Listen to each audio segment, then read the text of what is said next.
गली जो आप देख पा रहे हैं ये कभी गुलजार रहा करती थी, लोगों की भीड़ यहाँ पर मौजूद रहती थी, यहाँ पर एक कदम रखने की भी जगह नहीं हुआ करती थी। और देखिए आज किस तरीके से यहाँ पर सन्नाटा पसरा हुआ है।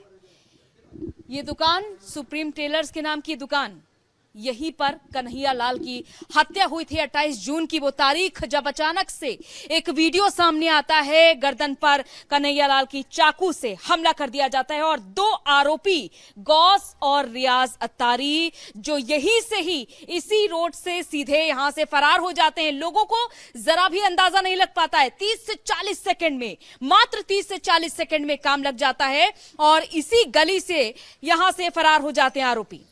यहाँ पर मौजूद कुछ लोगों ने बड़ी जानकारियां दी हैं कि पहले से ही वहां पर दो लोग बाइक से उनका इंतजार कर रहे थे, बाइक पहले से ही स्टार्ट थी और जैसे ही गौज और रियाज वहां पर दौड़ कर आते हैं, दो बाइक उन्हें वहां से लेकर के तुरंत फरार हो जाती हैं। तो इस तरह से, और साथ ही साथ ये है वसीम की दुकान जो कि इस पूरी वारदात में शामिल बताया जा रहा है और ये दुकान अभी बंद है, फिलहाल पुलिस की गिरफ्त में है वसीम। और भी लोगों से जिस तरीके से बातचीत की गई तो जानकारी मिलती है कि ये देखिए, ये है नाजिम पर भी आरोप है जो कि पुलिस की गिरफ्त में है। और यहां से एक महिला आती थी जो कि अक्सर कन्हैया लाल को धमकियां दिया करती थी, अक्सर ये वारदात हुआ करती थी। हालांकि नाजिम और कन्हैया का उठना बैठना भी साथ में हुआ करता था, चाय पानी भी साथ में किया करते थे, लेकिन महज एक पोस्ट उनके लिए खतरनाक बन गई। एफआईआर भी दर्ज कराई थी नाजिम ने, ऐसी फिलहाल जानकारी मिल रही है। तो आइए हम कुछ लोगों से बातचीत करते हैं और उनसे पूछते हैं फिलहाल आंखों देखी क्या रही और क्या सुनी सुनाई बातें हैं, क्या हुआ था उस दिन। मैं एक्चुअल में क्या है, मैं घर पे खाना खा रहा था और खाना खा के और बैठा ही था कि इत्तेफाक से अध्यक्ष वगैरह ये कह रहे थे कि दुकानें बंद करो। तो मैं बाहर निकला, घर के बाहर, मेरी मालदा शीट में दोनों दुकानें हैं बेरू जी मंदिर के बाहर, और भूतपूर्व जनरल सेक्रेटरी रह चुका हूँ मालदा शीट का, 22 मतों से जीता हूँ, 6 साल तक मैं रहा था। तो मैंने हीरालाल जी से पूछा, मैंने क्या हुआ, तो हीरालाल जी कहे कि भाई मर्डर हो गया है अपने व्यापारी का। तो मैंने पूछा कहाँ हुआ, बूथ महल में, घाटी के वहीं पे 4 नंबर की दुकान है। मैं आया, मैंने देखा तो यहाँ पे कन्हैया लाल जी पड़े हुए थे इसी जगह, यहाँ पे उनका सर था और एक हाथ कटा हुआ था और एक हाथ बाहर निकला हुआ था और ये पूरे लंबे पड़े हुए थे। मैं उधर से आया था पीछे से होते हुए, मैंने देखा, मैं ही खड़ा था करीबन आधा घंटा में पुलिस आई थी। सबसे पहले डिप्टी साहब आए थे, जितेंद्र जी आंचलिया, और उसके बाद में पुलिस प्रशासन आया था। उसके बाद कलेक्टर साहब भी वो काफ़ी लेट आए थे, डीवाईएसपी साहब आ गए, उसके बाद एसपी साहब आ गए, उसके बाद कलेक्टर जी को भी बुलाया था, सब यहाँ पे हो गया था। और सुनने में आया था कि सामने फिटवेल दुकान है, तो नाजिम ने क्या किया कि पहले इनको बंद कराया था, नुपुर शर्मा के समर्थन में इन्होंने पोस्ट किया था, उसको शेयर कर दिया था। तो ये दोनों फेसबुक फ्रेंड भी थे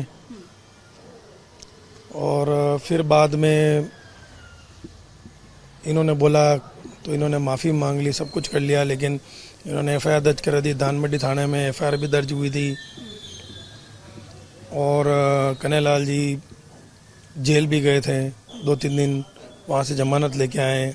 उसके बाद इनको धमकियाँ मिल रही थी, लेकिन इन्होंने व्यापार संघ को कभी कोई पोस्ट नहीं किया, लिखित में कुछ नहीं कहा, वर्बली कुछ नहीं कहा। अगर कहते तो कुछ हम इनका समर्थन करते हैं या थाने में जाके बात करते हैं या कुछ करते, ऐसा कुछ भी नहीं हुआ था। बाद में इनके आपस में भंवर लाल जी कोई ऐसे ही साहब हैं धानमंडी थाने में, उन्होंने कोई इनका आपस में कॉम्प्रोमाइज़ कराया, कॉम्प्रोमाइज़ हो गया, सब कुछ हो गया। उसके बाद ऐसा जघन्य हत्याकांड हुआ कन्हैयालाल जी के साथ, तो ये बहुत ही दर्दनाक रहा। और वो उनको 26 बार मारे गए, 6 से 7। इसमें ये वसीम का क्या हाथ था? वसीम का जो जानकारी मिली? ये कोई एनआईए टीम लेके गई है इनको, वसीम को, और नाजिम को भी एनआईए टीम लेके गई है।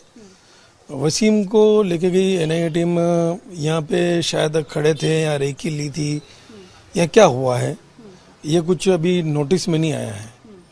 लेकिन इस वसीम दुकानदार को भी लेके गए।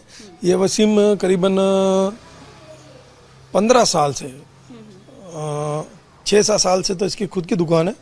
उससे पहले ये तमन्ना पे नौकरी करता था।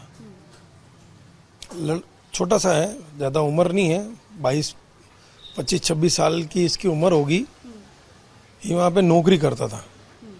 ये जब बच्चा था तब से इसको मैं जानता हूँ, वसीम को। तो इसके बाद इसने दुकान लगी। 5 फीट का इसका 4.5-5 फीट का कद है वसीम का। और जितने वर्कर हैं अभी मालदा सिटी में सब इसको जानते हैं। मालदा सिटी के व्यापार संघ के लोग भी इसको जानते हैं, कई व्यापारी भी जानते हैं। लेकिन इसने क्या किया क्या नहीं किया अभी तक कुछ पता नहीं है।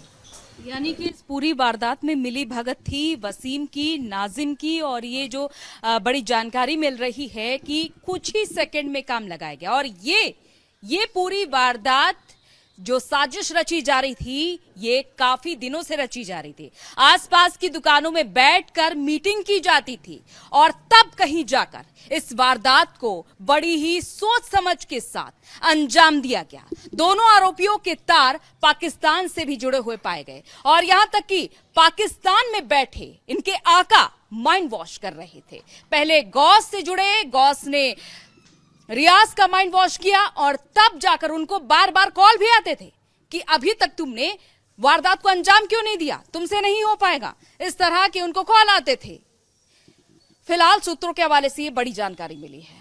एनआईए की टीम कल यहां पर पहुंची थी, पूरे सीन को रिक्रिएट किया गया, लोगों से पूछताछ की गई कि कब से लोग कन्हैयालाल को जानते हैं और जो क्या यहां पर किसी से कोई बातचीत की थी, गौस और रियाज के कौन कौन संपर्क में था, क्या दावत इस्लामी में किसी को शामिल करने की बात कही गई थी, क्या व्हाट्सएप ग्रुप में किसी को शामिल किया गया था।